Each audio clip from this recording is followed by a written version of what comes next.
À 1 heure de route de Bayonne, Mauléon, 8500 habitants, 2 chocolatiers seulement. À la veille de Pâques, tous préparent des sujets originaux pour se démarquer des grandes surfaces et de la tradition chocolatière de la côte. Quant aux clients, peu nombreux dans les campagnes, ils achètent leurs œufs et leurs cloches souvent à la dernière minute. Qu'est-ce que le chocolat évoque pour vous? Pour les enfants, pour les enfants, pour faire plaisir aux enfants. Et ça n'est que pour les enfants? Non, on est gourmands aussi. Pâques, c'est vraiment la fête des enfants. C'est une fête, qui nous intéresse beaucoup parce que c'est une fête où on peut vraiment être créatif. Et il y a beaucoup de couleurs. On peut vraiment se lâcher et faire des choses qu'on ne fait pas d'habitude. Chaque année, on fait un sujet un petit peu différent. Cette année, donc, on fait un petit tracteur. On est quand même dans une région un peu rurale et où il y a beaucoup d'agriculteurs. Donc les enfants, je pense qu'ils vont se reconnaître un petit peu dans cet objet. Brevet de maîtrise en poche, Jean-Pierre Laramendi est formé sur la côte. Pâtissier chocolatier, il se spécialise dès 2009 dans les très grosses pièces comme ce bonbon géant garni de pralinés. Il faut qu'on aille chercher des idées, il faut qu'on essaye de se démarquer et de faire des choses nouvelles. Mais il faut toujours chercher le petit plus qui va peut-être faire la différence. Et ça, vraiment, il faut qu'on aille vraiment se le chercher. Parce que c'est vrai qu'à l'intérieur du Pays Basque, on n'a pas la population qu'il y a sur la côte et on n'a pas la même clientèle non plus. Et pour fidéliser sa clientèle des campagnes, M. Laramendi a osé la confection de cette cocotte en chocolat au lait XXL, destinée aux gagnants de sa tombola pascale. Les habitudes vont au grand modèle, même si les préférés des adultes sont plutôt petits pour accompagner un café. C'est ça, c'est de la friture tout simplement fourrée avec du praliné. Donc ils viennent acheter ça pour les enfants, mais c'est les adultes qui les mangent en général.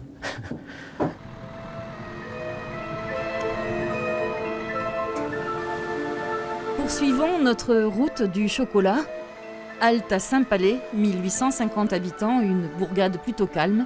Nous sommes à 3/4 d'heure de Bayonne.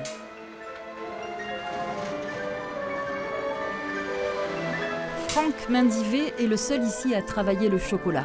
Une fois fondu, il le dispose comme les autres dans des moules.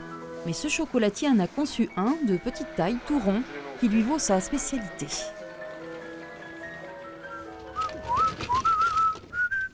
On a voulu faire une petite pelote en chocolat remplie de pralinés. Moi, je suis un ancien joueur de Yoko Garbi. J'ai toujours aimé la pelote et puis bon, c'est une belle occasion de rendre hommage à ce milieu que j'affectionne particulièrement tout de même. Ces petites pelotes pilotac se dégustent comme des bonbons mais restent fondants. Installé depuis 15 ans, Franck a été formé à l'école de son père, boulanger et pâtissier, mais le chocolat, il est tombé dedans par passion. Il dessine ses sujets comme des petits moelleux très nappés. Je reste pâtissier dans l'âme parce que mes chocolats sont vraiment conçus comme des gâteaux. C'est-à-dire que je suis très gourmand dans mes idées et j'ai vraiment envie de donner le même plaisir aux gens. Comme quand ils mangent un gâteau, je veux que ce soit la même chose pour un chocolat. C'est ma conception de la chocolaterie. Et dans sa boutique, le design est omniprésent. Du ruban aux figurines, sans oublier la boîte à offrir en cadeau comme un coffret à bijoux. L'idée étant d'être inventif pour contrecarrer le cercle connu des chocolatiers de la côte. Maintenant, on est complètement en quête d'originalité. Et quand on vient ici, dans cette boutique, c'est exactement pour ça. C'est parce que bon, les œufs qui sont archi commercialisés dans les supermarchés, du bas de gamme, on essaie de trouver justement la petite entité de notre Pays Basque en achetant du chocolat qui représente une chissera, une pelote de basque. Et on essaie de faire des choses un peu rigolotes. Mes sources d'inspiration sont diverses. Ça peut être un film que j'ai vu qui m'a plu, ça peut être une bande dessinée que j'ai trouvée sympa, ça peut être mes enfants qui m'inspirent aussi des fois.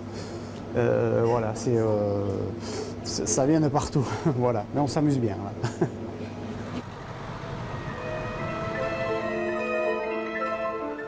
Enfin, dernière balade, direction Saint-Étienne-de-Baïgorry, 1600 habitants et une seule chocolaterie. Là, à 40 minutes de la côte, ça n'est pas évident non plus de séduire une clientèle nouvelle. Alors, comme cela se faisait autrefois, le maître de la maison a décidé depuis 5 ans de fabriquer lui-même son chocolat. Si la majorité achète sa matière première, Olivier Cazenave, en revanche, transforme 3 tonnes de fèves de cacao chaque année. Ça part de cette graine donc on achète verte, on choisit son origine, en fonction de l'origine il y aura des goûts très différents. Donc la première étape de la transformation, ça sera une cuisson, une torréfaction.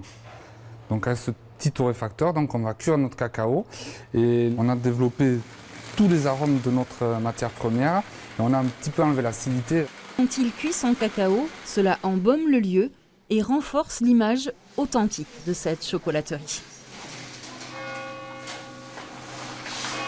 De plus, Olivier Cazenave s'appuie sur le savoir-faire d'Hélène de Guiraud, spécialisée dans le praliné. Ingénieurs tous les deux, ils s'épaulent pour l'obtention d'un chocolat onctueux et renouent ainsi avec la tradition du chocolat de Bayonne. Une cliente américaine a fondu.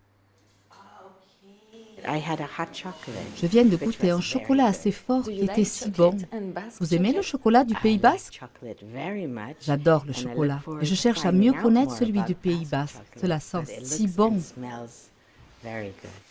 Les anciennes chocolateries ont fermé dans les années 50. Aujourd'hui, Olivier redonne vie à cette vieille brasserie café avec une stratégie nouvelle et ça marche.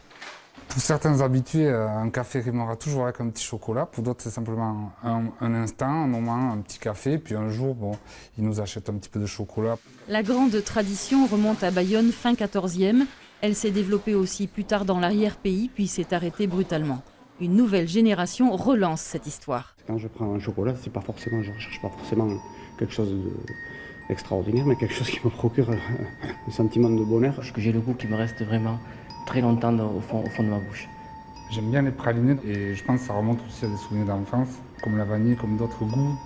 Et quand 3 chocolatiers se rencontrent, ils discutent de cacao bien sûr et crac,